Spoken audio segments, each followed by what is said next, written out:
History अध्याय 4 मुगल साम्राज्य। मध्यकाल में किसी भी शासक के लिए भारतीय उपमहाद्वीप जैसे बड़े क्षेत्र पर जहां लोगों एवं संस्कृतियों में इतनी अधिक विविधताएं हो, शासन कर पाना अत्यंत ही कठिन कार्य था।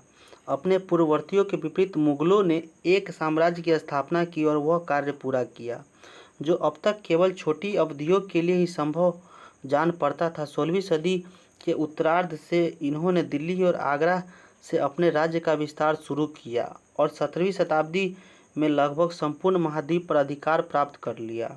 उन्होंने प्रशासन के ढांचे तथा शासन संबंधी जो विचार लागू किए वे उनके राज्य के पतन के बाद भी टिके रहे। यह एक ऐसी राजनैतिक धरोहर थी जिसके प्रभाव से उपमहाद्वीप में अनेक पश्चात आने वाले शासक अपने को अछूता न रख सके। आज भारत के प्रधानमंत्री स्वतंत्रता दिवस पर मुगल शासकों के निवास स्थान दिल्ली के लाल किले की प्राचीर से राष्ट्र को संबोधित करते हैं। लाल किला, दिल्ली।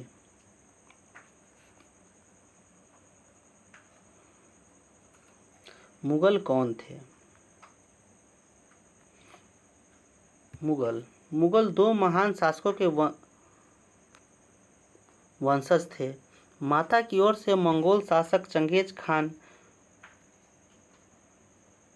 खान जो चीन और मध्य एशिया के कुछ भागों पर राज करता था के उत्तराधिकारी थे। पिता की ओर से वे ईरान, इराक एवं वर्तमान तुर्की के शासक तैमूर, जिसकी मृत्यु 1404 में हुई, के वंशज थे। परंतु मुगल अपने को मुगल या मंगोल कहलवाना पसंद नहीं करते थे। ऐसा इसलिए था क्योंकि चंगेज खान से जुड़ी स्मृतियां सैकड़ों व्यक्तियों के नरसंहार से संबंधित थी। यही स्मृतियां मुगलों के प्रतियोगियों उज़बेकों से भी संबंधित थी। दूसरी तरफ मुगल तैमूर के वंशज होने पर गर्व अनुभव करते थे, ज़्यादा इसलिए क्योंकि उनके इस महान पूर्वज 1398 में दिल्ली पर कब्जा कर लिया था। चित्र 2। तैमूर, उसके उत्तराधिकारी और मुगल सम्राटों का एक लघु चित्र। 1702 से 1712 के बीच में मध्य में तैमूर और उसकी दाहिनी ओर उसका पुत्र मीरन शाह, जो प्रथम मुगल सम्राट बाबर का लकड़दादा था, और उसके बाद अबुल सैद बाबर के दादा। तैमूर की बाईं ओर सुल्तान मोहम्मद मिर्जा, बाबर के परदादा, और उमर शेख, बाबर के पिता हैं। तैमूर की दाहिनी ओर तीसरे, चौथे और पांचवें व्यक्ति मुगल सम्राट बाबर, अकबर और शाहजहां हैं, और उसकी दाईं ओर उसका क्रम में हुमायूं, जहांगीर और औरंगजेब है।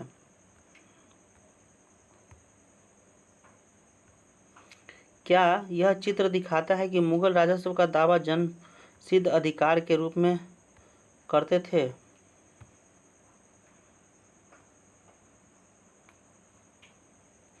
उन्होंने अपनी वंशावली का प्रदर्शन चित्र बनवाकर किया। प्रत्येक मुगल शासक ने तैमूर के साथ अपना चित्र बनवाया। चित्र 1 को देखिए, जो तैमूर और मुगलों के समूह में तस्वीर प्रस्तुत करता है। प्रथम मुगल सैन्य अभियान। प्रथम मुगल शासक बाबर 1526 से 1530 ने जब 1494 में फरगना राज्य का उत्तराधिकार प्राप्त किया तो उसकी उम्र केवल 12 वर्ष की थी। मंगोलों की दूसरी शाखा अजबेगों के आक्रमण के कारण उसे अपनी पैतृक गद्दी छोड़नी पड़ी। अनेक वर्षों तक भटकने के बाद उसने 1504 में काबुल पर कब्जा कर लिया। उसने 1526 में दिल्ली के सुल्तान इब्राहिम लोदी को पानीपत में हराया और दिल्ली और आगरा को अपने कब्जे में कर लिया। तालिका 1 में मुगलों और प्रमुख सैन्य अभियानों को आप दिखाया गया है, इसे ध्यान से पढ़िए। क्या आप इस लंबे घटनाक्रम में कोई पुनरावृत्ति ढूंढ सकते हैं? उदाहरण के लिए आप यह गौर करेंगे कि अफगान मुगल सत्ता के लिए तत्कालीन खतरा थे। मुगल और अहोम सिक्के, एक मेवाड़ और मारवाड़ के संबंधों पर भी गौर करें। सफाविद ईरान से अकबर और हुमायूं के संबंध में क्या अंतर था? क्या औरंगजेब के शासनकाल में गोलकुंडा और बीजापुर के अधिग्रहण से दक्कन में युद्ध का अंत हो पाया? 16वीं शताब्दी में युद्ध में तोप और गोलीबारी का पहली बार इस्तेमाल हुआ। बाबर ने इसका पानीपत की पहली लड़ाई में प्रभावी ढंग से प्रयोग किया था। युद्ध में प्रयोग होने वाले बारूद की तकनीकी भारत में 14वीं शताब्दी में लाई गई। आग्नेयास्त्रों के लिए इनका प्रयोग सबसे पहले गुजरात, मालवा और दक्कन जैसे प्रदेशों में हुआ एवं आरंभ 16वीं सदी में बाबर द्वारा इसका प्रयोग किया गया था। मुगल फौज अभियान पर मुगल सम्राट, प्रमुख अभियान और घटनाएं। बाबर 1526 से 1530 तक शासनकाल था इसका। 1526 में पानीपत के मैदान में इब्राहिम लोदी एवं उसके अफगान समर्थक को हराया था। 1527 में खानुआ के राणा सांगा राजपूत राजाओं और उनके समर्थकों को हराया था। 1528 में चंदेरी के राजपूत को हराया था। अपनी मृत्यु से पहले दिल्ली और आगरा में मुगल नियंत्रित स्थापित की थी बाबर ने। हुमायूं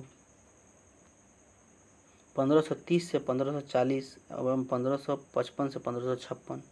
हुमायूं ने अपने पिता की वसीयत के अनुसार जायदाद का बंटवारा किया। प्रत्येक भाई को एक एक प्रांत मिला। उसके भाई मिर्जा कामरान की महत्वाकांक्षाओं के कारण हुमायूं अपने अफगान प्रतिद्वंदी के सामने फीका पड़ गया। शेर खान ने हुमायूं को 2 बार हराया, 1539 में चौसा में और 1540 में कन्नौज में। इन पराजयों ने उसे ईरान की ओर भागने को बाध्य किया। ईरान में हुमायूं ने सफाविद शाह की मदद ली। उसने 1555 में दिल्ली पर पुनः कब्जा कर लिया, परंतु उसे अगले ही वर्ष इस इमारत में एक दुर्घटना में उसकी मृत्यु हो गई। अकबर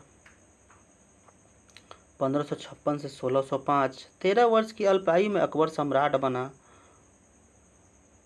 उसके शासनकाल को 3 अवधियों में विभाजित किया जा सकता है। 1556 से 1570 के मध्य अकबर अपने संरक्षक बैरम खां और अपने घरेलू कर्मचारियों से स्वतंत्र हो गया। उसने सूरी और अन्य अफगान निकटवर्ती राज्यों मालवा और गोंडवाना तथा अपने सौतेले भाई मिर्जा हाकिम और अजबेगों के विद्रोह को दबाने के लिए सैन्य अभियान चलाए। 1568 में सिसोदिया की राजधानी चित्तौड़ और 1569 में रणथंभौर पर कब्जा कर लिया गया। 1570 और 1585 के मध्य गुजरात के विरुद्ध सैनिक अभियान हुए।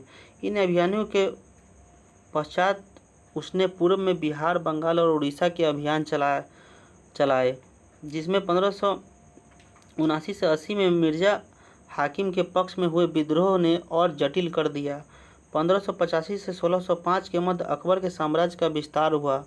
उत्तर पश्चिम में अभियान चलाए गए। सफाविदों को हराकर कांधार पर कब्जा कर लिया गया और कश्मीर को भी जोड़ लिया गया। मिर्जा हाकिम की मृत्यु के पश्चात काबुल को भी उसने अपने राज्य में मिला लिया। दक्कन में अभियानों की शुरुआत हुई और बरार खानदेश और अहमदनगर के कुछ हिस्सों को भी उसने अपने राज्य में मिला लिया। अपने शासन के अंतिम वर्षों में अकबर की सत्ता राजकुमार सलीम के विद्रोह के कारण लड़खड़ाई। यही सलीम आगे चलकर सम्राट जहांगीर कहलाया।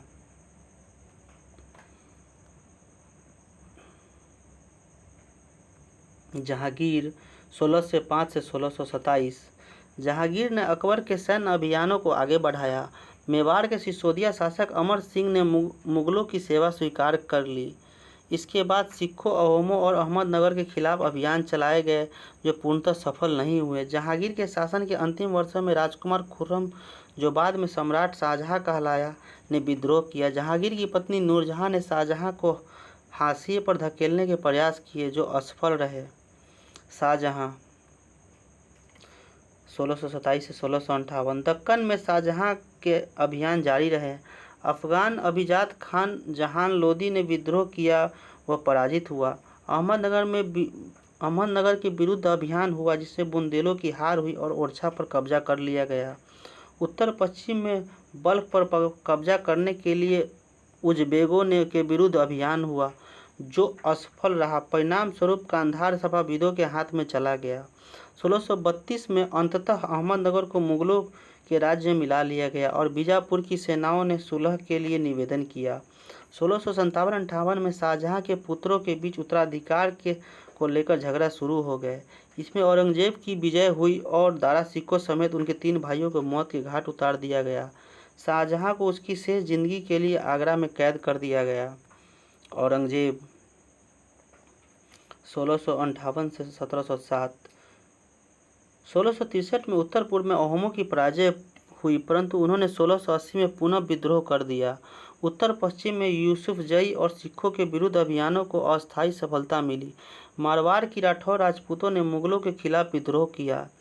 इसका कारण था कि उनकी आंतरिक राजनीति और उत्तराधिकार के मामलों में मुगलों का हस्तक्षेप। मराठा सरदार शिवाजी के विरुद्ध मुगल अभियान प्रारंभ में सफल रहे, परंतु औरंगजेब ने शिवाजी का अपमान किया और शिवाजी आगरा स्थित मुगल कैद खाने से भाग निकले। उन्होंने अपने को स्वतंत्र शासक घोषित करने के पश्चात मुगलों के विरुद्ध पुनः अभियान चलाए। राजकुमार अकबर ने औरंगजेब के विरुद्ध विद्रोह किया, जिसमें उसे मराठों और दक्कनों की सल्तनत का सहयोग मिला। अंततः वह सफाविद ईरान भाग गया। अकबर के विद्रोह के पश्चात औरंगजेब ने दक्कन के शासकों के विरुद्ध सेनाएं भेजी। 1685 में बीजापुर और 1687 में गोलकुंडा को मुगलों ने अपने राज्य में मिला लिया। 1698 में औरंगजेब ने दक्कन में मराठों को छापामार पद्धति का उपयोग कर रहे थे के विरुद्ध अभियान का प्रबंध स्वयं किया। औरंगजेब को उत्तर भारत में सिख जाटों और सतनामियों, उत्तर पूर्व में अहोमों और दक्कन में मराठों के विद्रोह का सामना करना पड़ा। उनकी मृत्यु के पश्चात उत्तराधिकार के लिए युद्ध शुरू हो गया।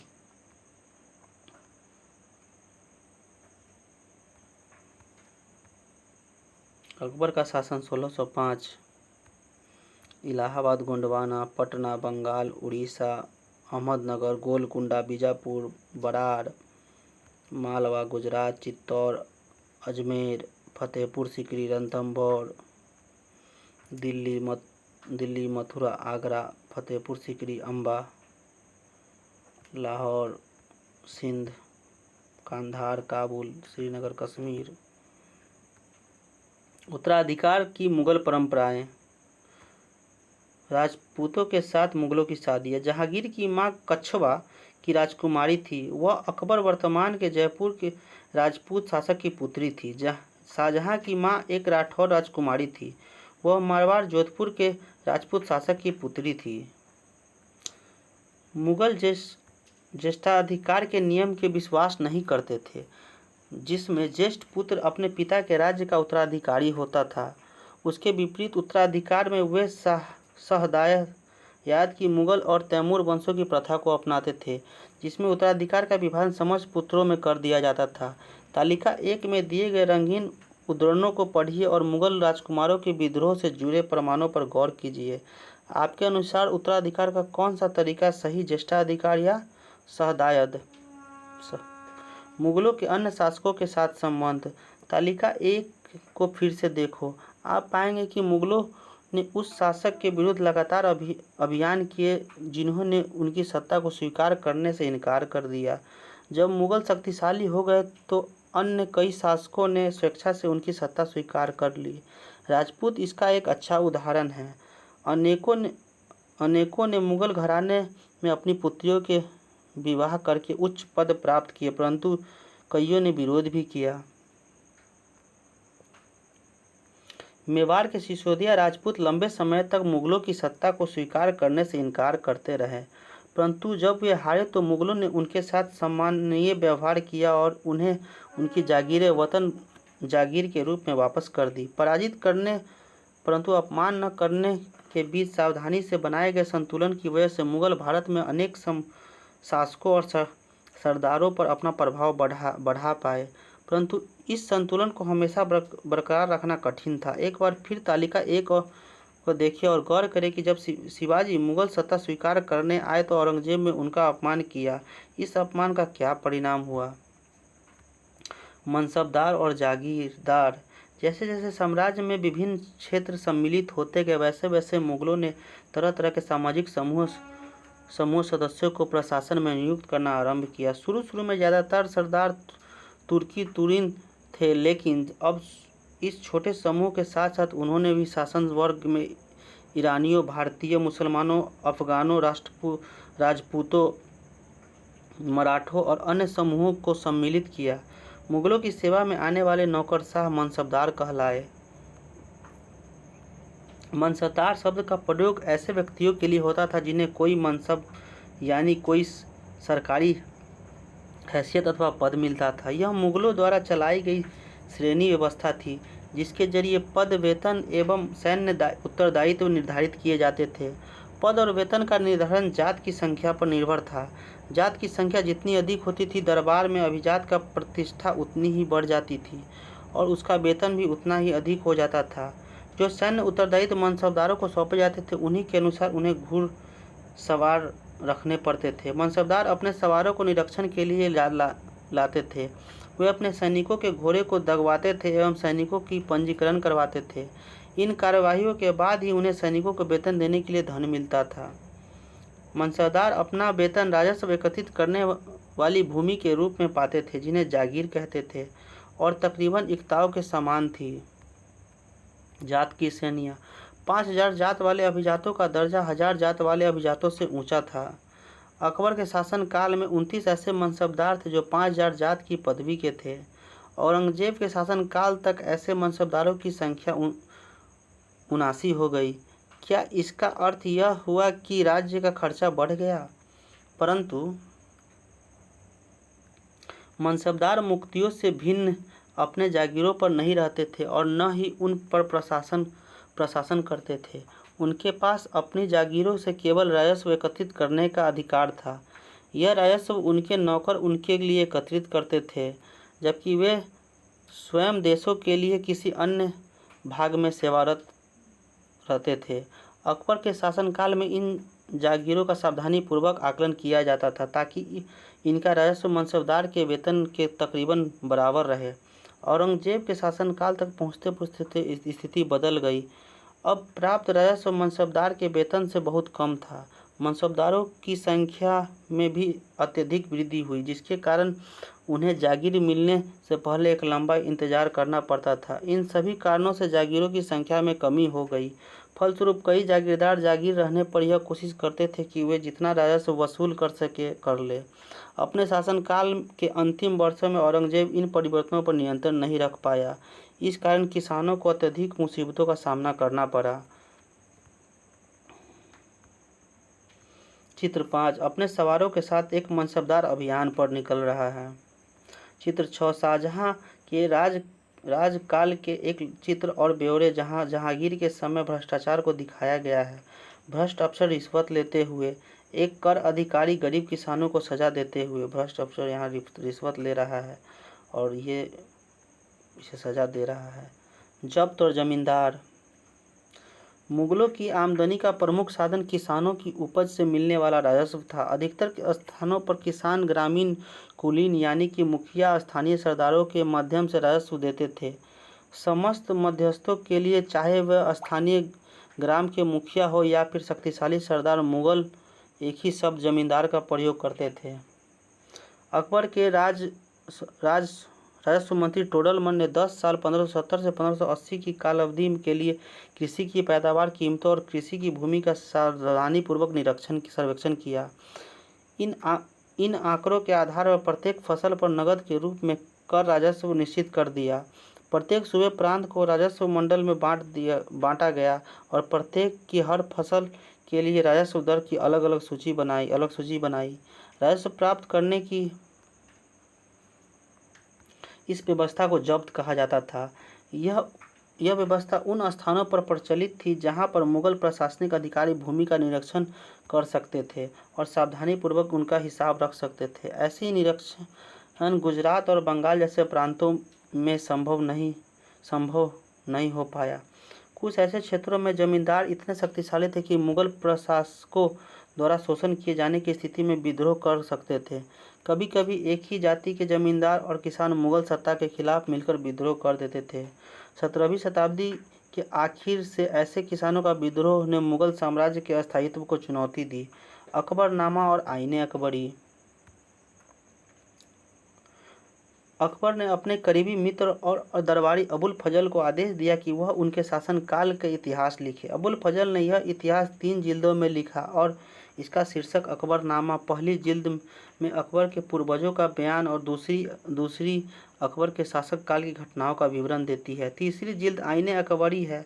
इसमें अकबर के प्रशासन, घराने, सेना और राजस्व व साम्राज्य के भूगोल का ब्यौरा मिलता है।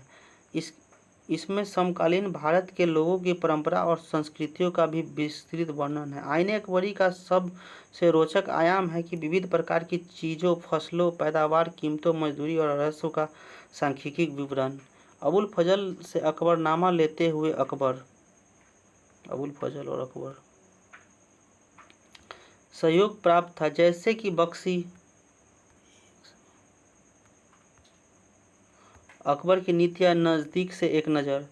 प्रशासन के मुख्य अभिलक्षण अकबर निर्धारित किए गए थे और इनका विस्तृत वर्णन अबुल फजल की अकबरनामा विशेषकर आईने अकबरी में मिलता है। अबुल फजल के अनुसार साम्राज्य कई प्रांतों में बटा हुआ था, जिन्हें सूबा कहा जाता था। सूबों के प्रशासन सूबेदार कहलाते थे, जो राजनीतिक तथा सैनिक दोनों प्रकार के कार्यों का निर्वाह करते थे। प्रत्येक प्रांत में एक वित्तीय अधिकारी भी होता था, जो दीवान कहलाता था। कानून और व्यवस्था बनाए रखने के लिए सूबेदार को अन्य ऑफिसरों का सहयोग प्राप्त था, जैसे कि बख्शी थे सेना वेतन अधिकारी, सदर धार्मिक और धर्मार्थ किए जाने वाले कार्यों के मंत्री, फौजदार, सेना नायक और कोतवाल नगर के पुलिस अधिकारी का। जहांगीर के दरबार पर नूरजहां का प्रभाव। मेहरुनिसा ने 1611 में जहांगीर से विवाह किया और उसे नूरजहां का खिताब मिला। नूरजहां हमेशा जहांगीर के प्रति अत्यधिक वफादार रही और उसको समय समय पर सहयोग देती रही। नूरजहां के सम्मान में जहांगीर ने चांदी के सिक्के जारी किए, जिसमें एक ओर उसके स्वयं के खिताब उत्कीर्ण थे और दूसरी ओर यह वाक्य रानी बेगम नूरजहां के नाम में गढ़ा हुआ था। बाईं ओर दिया गया दस्तावेज नूरजहां द्वारा जारी किया गया आदेश फरमान है। चकोर मोहर बताती है उद्दात और महान रानी नूरजहां पदशाह बेगम का आदेश। गोल मोहर के अनुसार शाहजहां के प्रताप के महारानी चंद्रमा जैसी वैभवशाली बन गई। हम कामना करते कि नूरजहां पदशाह इस युग की सर्वोत्तम महिला बने। नूरजहां का फरमान। अकबर के अभिजात बड़ी सेनाओं का संचालन करते थे और बड़ी मात्रा में वे राजस्व खर्च करते थे।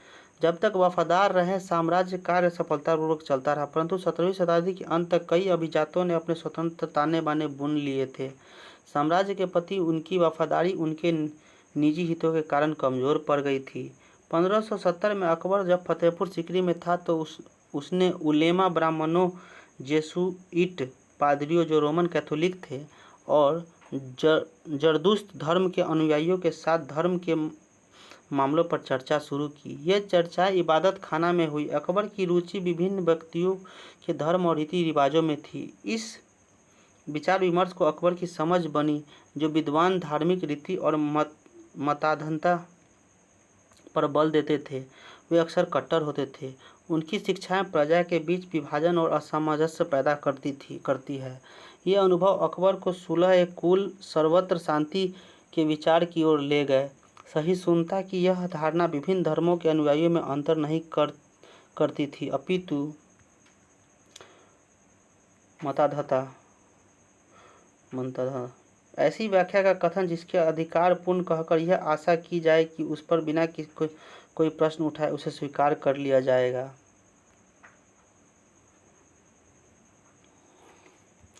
चित्र 9। इबादत खाना में अकबर विभिन्न धर्मों के विद्वानों के साथ चर्चा करते हुए। इस चित्र में क्या आप जेसुइट पादरियों को पहचान सकते हैं? इसका केंद्र बिंदु थी नीति शास्त्र की एक व्यवस्था जो सर्वत्र लागू किया जा सकती थी, जिसमें केवल सच्चाई, न्याय और शांति पर बल था। अबुल फजल ने सुलह कुल के इस विचार पर आधारित शासन दृष्टि बनाने में अकबर की मदद की। शासन के इस सिद्धांत को जहांगीर और शाहजहां ने भी अपनाया। अकबर ने कई संस्कृत ग्रंथों के फारसी में अनुवाद कार्यों को संपन्न कराया। इस उद्देश्य हेतु उन्होंने फतेहपुर सीकरी में एक मकतब खाना या अनुवाद ब्यूरो की भी स्थापना की। महाभारत, रामायण और लीलावती और योग वशिष्ठ जैसे कुछ उल्लेखनीय संस्कृति ग्रंथ को अनुवाद कार्य में लिए चुना गया। रजमनामा, जो महाभारत का फारसी अनुवाद है, में महाभारत की घटनाओं का विस्तृत चित्रांकन है। सुलह कुल। अकबर ने सुलह कुल की नीति को उसके पुत्र जहांगीर ने इस प्रकार वर्णन किया है।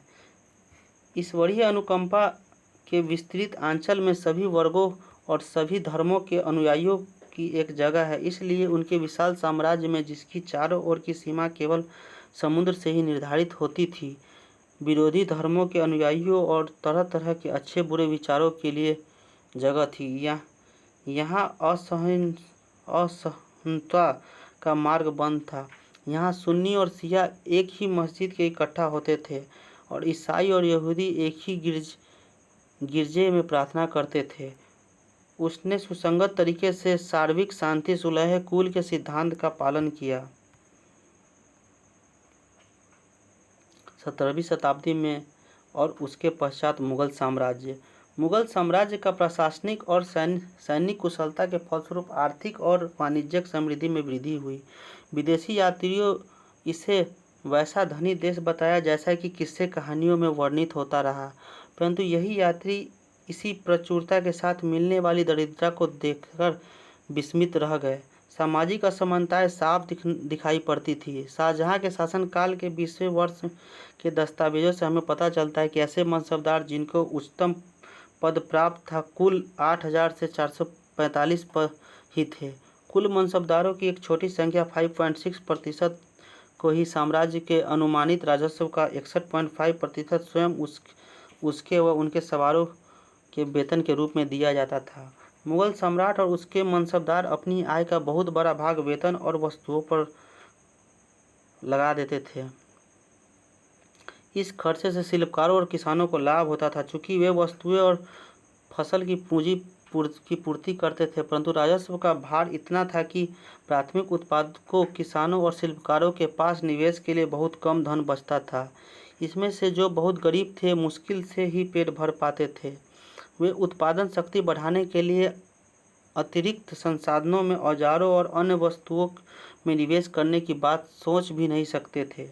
ऐसी अर्थव्यवस्था में ज़्यादातर धनी किसान, शिल्पकारों के समूह, व्यापारी और महाजन ज़्यादा लाभ उठाते थे। मुगलों के कुलीन वर्ग के हाथों में बहुत धन और संसाधन थे, जिसके कारण 17वीं सदी के अंतिम वर्षों में वे अत्यधिक शक्तिशाली हो गए। जैसे जैसे मुगल सम्राट की सत्ता का पतन की ओर बढ़ती गई, वैसे वैसे विभिन्न क्षेत्रों में सम्राटों के सेवक स्वयं ही सत्ता के शक्तिशाली केंद्र बनने लगे। इसमें से कुछ नए वंश स्थापित किए गए। हैदराबाद एवं अवध जैसे प्रांतों में अपना नियंत्रण जमाया। यद्यपि दिल्ली में मुगल सम्राट को स्वामी के रूप में मान्यता देते रहे, तथापि 18वीं शताब्दी तक साम्राज्य में कई प्रांत अपनी स्वतंत्र राजनीतिक पहचान बना चुके थे। इसके बारे में हम 10वें अध्याय में विस्तार से चर्चा करेंगे। राजा और रानियां। 16वीं सदी में मुगलों के लगभग समकालिक संसार की विभिन्न भाषाओं में भी कई महान राजा रानियां थे। इसमें ओटोमन तुर्की के सुल्तान सुलेमान 1520 से 1566 तक शामिल है। उनके राज में ओटोमन राज्य का विस्तार यूरोप की ओर हुआ। उसने हंगरी को अपनी राज्य के साथ मिला लिया और ऑस्ट्रिया को घेर लिया। उसकी फौजों ने बगदाद और इराक भी हथिया लिया। मोरक्को तक उसकी उत्तरी अफ्रीका बहुत सा हिस्सा ओटोमन सत्ता को मानता था। सुलेमान ने ओटोमन नौसेना का पुनर्गठन किया। पूर्वी भूमध्य सागर के इलाकों पर इस नौसेना के प्रभुत्व की वजह से स्पेन के साथ उनकी प्रतिस्पर्धा हुई। अरब सागर में इस नौसेना ने पुर्तगालियों को चुनौती दी। सम्राट को अल कानूनी विधि निर्माता का खिताब दिया गया, क्योंकि उसके शासनकाल में बड़ी संख्या में नियम कानून बनाए गए थे। इन नियम कानूनों का लक्ष्य यह था कि बढ़ते हुए साम्राज्य के विभिन्न क्षेत्रों को ध्यान में रखते हुए प्रशासनिक तरीकों का मानकीकरण हो, ताकि किसानों को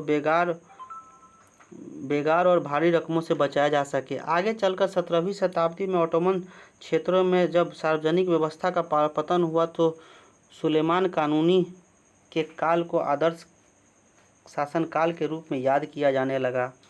अकबर के अन्य समकालीन शासकों के बारे में पता लगा। इंग्लैंड की शासक रानी एलिजाबेथ 1558 से 1603, ईरान का सफाविद शासक शाह अब्बास 1588 से 1629 और इनसे कहीं ज़्यादा विवादास्पद रूसी शासक जार इरवान चतुर्थ बेसिलिएविच 1530 से 1584, जो इवान दी टेरिबल नाम से कुख्यात है। कल्पना कीजिए, बाबर और अकबर शासक बनने के समय आपकी ही उम्र में थे। कल्पना करें कि आपको पैतृक संपत्ति के रूप में एक राज्य प्राप्त होता है। आप अपने राज्य को अस्थायी और समृद्ध कैसे बनाएंगे?